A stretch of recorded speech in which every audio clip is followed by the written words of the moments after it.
Hello and welcome back to another video from Jerba Campervans. Now today we're going to do a Q&A. We asked all the members in our campervan owners group if they had a question for us, anything that we could show them in the workshop. And we've got a list of all their questions, so I'm going to run through them and answer all of them right now. So let's jump in. All right, first question we've got is about the Jerba control panel, and it's from Chris Stevens. He says, when will the new style control panel be ready in new vans, and will it be possible to fit as an upgrade in older vans? So first part of that question is we're currently trialing it on our rental fleet, and it's going to be in there for the next 12 months, and that's so we can make new developments on it, change the sort of user experience, fix any bugs. So it's probably 12 months away from being a sort of consumer ready product. And will you be able to retrofit it in older vans? No, you won't. It's quite a complex system and quite a lot goes into it. A lot of the wiring is different. We've done that specifically so we can improve systems that already exist, and so we can retrofit lithium battery systems into our system, all those kind of things. So no, you won't be able to take an old Jerba van and fit the new Jerba system into it. Next one we've got is about the Wallace hob, and the question is, does the Wallace hob require any maintenance? Well, we actually got in contact with Wallace about this when we first started fitting them, and their technicians told us no, the Wallace hob does not require any maintenance, but it does have a fuel filter in the diesel line. So what we've done is we fit that in line at the back of the cupboard under the Wallace, so you can always access it, you can always see it, and it is a fuel filter. And what Wallace technicians told us is that you need to have a look at the fuel filter every 500 hours of use, just to make sure it's not cloudy or choked up, and if it is, you would need to replace that. Now that is something that we will check for you during a habitation check, and if it is cloudy or if it is choked full of stuff, then we can change that for you. But a rule of thumb, every year it's probably worth having a little look under the cupboard space at the filter for your Wallace, just to make sure the diesel is nice and clear.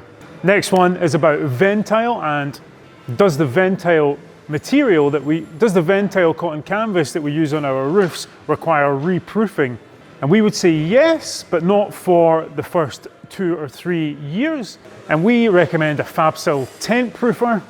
And all you want to do is spray that on or apply that once a year after the 3rd year of owning your camper van. And that's just going to keep your Ventile healthy, and it's going to make sure it maintains its full waterproofing capabilities. And yeah, next question is, how are you doing with the ID Buzz van? Not heard anything since you last said about it. Well, the ID Buzz just opened up for orders last week, so if you'd like one, you can place an order with Volkswagen now. We don't currently have any orders placed with Volkswagen, but we are talking about the ways in which we would convert one if we are to do so. And we're looking at things like putting a roof on one, potentially making some sort of pod system in one, a bed system. We really don't have any concrete plans for the ID Buzz at all yet, but we are actively working on it right now, looking at the possibilities. Basically, if we do have any news on the ID Buzz, you'll be the first to know, and we will release it here. But we are just looking at the ways that we can finance development on one, and all those other things that are important for our business. Definitely moving in that direction, but nothing set in stone. We have a question here, which is, if I wanted to upgrade some bits of my not a Jerba van, what help would Jerba be able to offer, like full refit or kitchen units, etc.? This is a difficult one, and we don't do any work on any vans that aren't Jerbas usually, and that's because of our partnership with Volkswagen basically, and our type approval on our conversions, and our long lead time, which I'll get into soon. And for various other reasons, we just don't have the capacity to act like a normal sort of mechanical garage and have jobs coming and going every day. We've got bigger jobs, and we're very precise about the way we do them and the quality of them and how we put them out the door. So if we start adding new things into that all the time, then we tend to see a dip in quality, and we don't want that. We want the absolute best product leaving here at all times, and that's really what we focus hard on. If you did want a complete refit, we could potentially take everything out your camper van, the entire system, all the electrical system, everything out, back to a completely bare van, and then we could start again. But there would be great cost in doing so, and it probably wouldn't be very cost effective, so it would make no sense to do that. But we wouldn't jump in, retrofit new cabinets or any of that kind of stuff. It's just not what we do here. Next question we've got is about the cab blinds or cab curtains, and what system do we use. John's actually fitting curtains into this van just now, and you'll see around the front that we've got the cab curtains that we would fitted right now, and they're poppered on.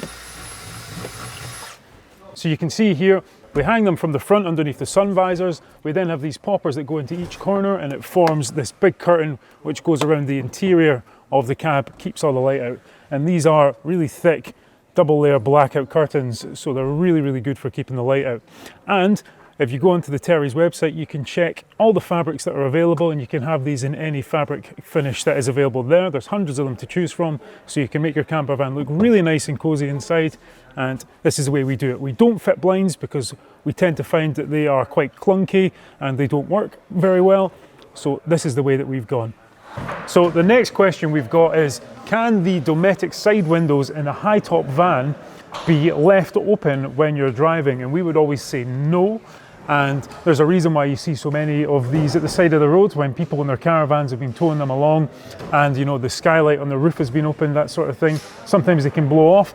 These ones would probably be okay because they're really sturdy, but we would always just say no anyway. Close them because they're not made to be open when driving. And if you do need to let some air in, we would say just crack open the front windows in your van and let some air in that way. The next question we've got is, how does the breather work on the top of your water tank? We're very impressed with the hose lock style system that you have. Well, thank you very much. And I've actually got some tanks here, so I'll show you. And we'll take one for a Tyree and a Cromarty. Here we are. So this is basically what your external water tank looks like, and this is bolted up underneath your van. And we've got sort of water input, water output. And if you see just on the top, you've got these little aspirators here, and they're basically going to let any water out or any pressure out should the system build up pressure. If you have the water connected at the back of the van and you're filling up and you overfill the tank, these are basically just big enough that the valve will let out the excess water without causing any damage to the system or without blowing the hose off the back. And it'll just come out, it'll leak out onto the floor, and it'll be quite happy doing so. But if you do see it leaking, it means your tank is full, so we would say turn off the water. Next, we've got a question about the rear seat covers in our hire van.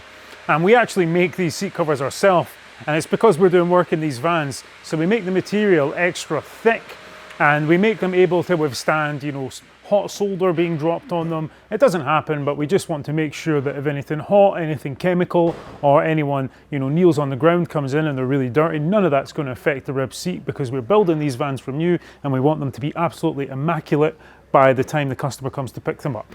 So the ones that we use, we build in-house, and we don't offer them as a product. But there are loads and loads of good options out there on the marketplace.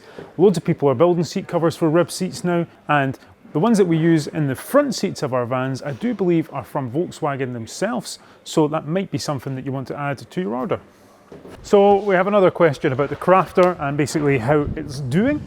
You'll see it's out in the rain behind me here, and that's because we've been waiting on some really vital parts to continue with the build. And we have made some progress, and we'll have a video coming out very soon, I do promise. But for now, it's sat waiting for us to get all the bits we need so we can start this build. Now, on that note, we've had another question, and it kind of fits in with the Crafter, and it's basically, is there a possibility that Jerba will ever have a U-shaped arrangement for seating and bedding in the back of a van?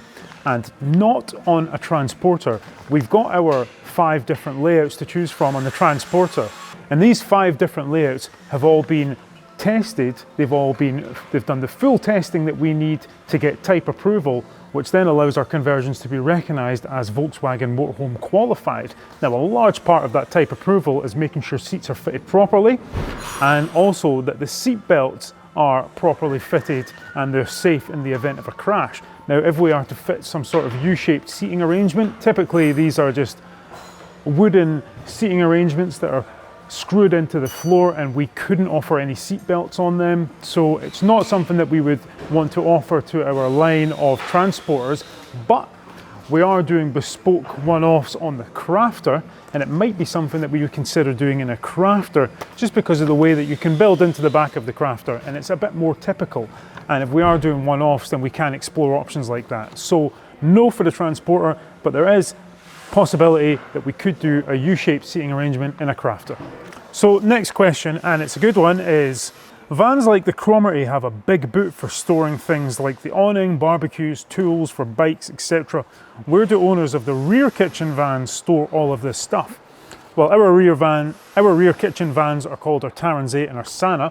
This one is the Tarrans 8, it's the small wheelbase. The Sana is the long wheelbase version of this. Basically, you've got some really good options for storage in these. We've got the two big rib seats in the front. So underneath those rib seats, the base folds over, you've got loads of storage space in them for big items. You can fit duvets, you can fit your duvelets, all that kind of stuff. Mattress toppers can go in there. You also have this channel that runs all the way along the van, so front to back. If you've got any big items such as awnings or anything that might come in a bigger bag, golf clubs, they can sit in there. You might need to find a way to secure them in, but there is lots of space to do that.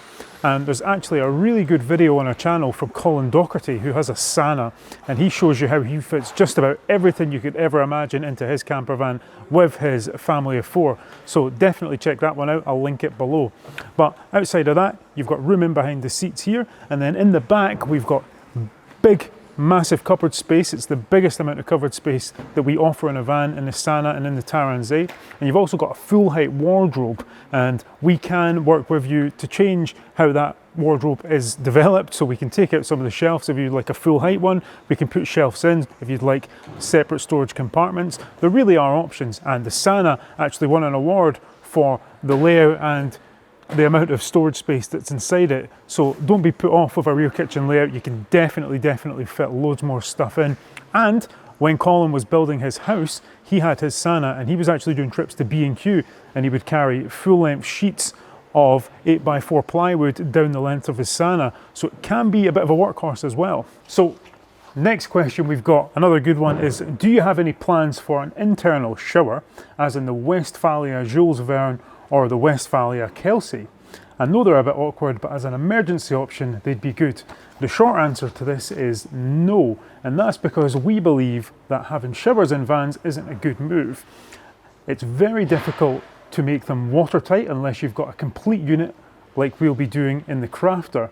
And if they're not watertight, that means you're going to get loads of water in your van, which results in loads of condensation. That water can get in behind the cabinets, it can get under the floor, and there's no way to get to it if it becomes a problem. So for that reason, we have never explored fitting an internal shower in a transporter sized van. There's just no real way to do it that makes sense for our layouts. Now, you've also got to consider that the shower is very small, and if you do have a curtain, that curtain's probably going to stick to you, which is pretty uncomfortable. And also, once you've used that shower curtain and it's soaking wet, where do you put it? Well, if it's raining outside, you can't put it outside. So you've got to store it in a cupboard. Again, more water, more condensation, more moisture. So we've just always thought that wasn't a great idea. But we would always recommend, if you did want a shower, get yourself a tailgate shower curtain, and we are developing our own one here. And it basically goes all the way around the back tailgate like so.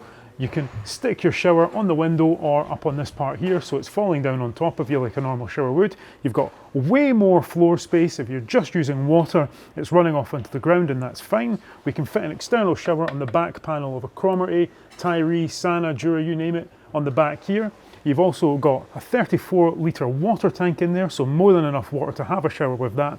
And if you want a hot water shower, we can fit a Webasto thermotop, which is Webasto's heat exchanger. It'll give you hot air blown heating, and it'll also give you hot water too, so you can have a nice hot shower out the back of your van without getting any mess inside the van. And also, if you are going to a campsite, usually they have got really nice hot showers there too, so you would only really want the shower for wild camping. And personally, I don't do that much wild camping, and I'm pretty active, pretty outdoorsy kind of guy, so I often tend to find myself a nice campsite with a nice hot shower every second day or so, and I'll jump in there when I've got the option. And the final question that people have been dying to know is about ordering and the timeline, payment terms, and where our lead time is just now. And the current lead time as of today, when this video has been launched, is April 2024 for delivery. So if you place an order today, we would deliver sometime in April 2024.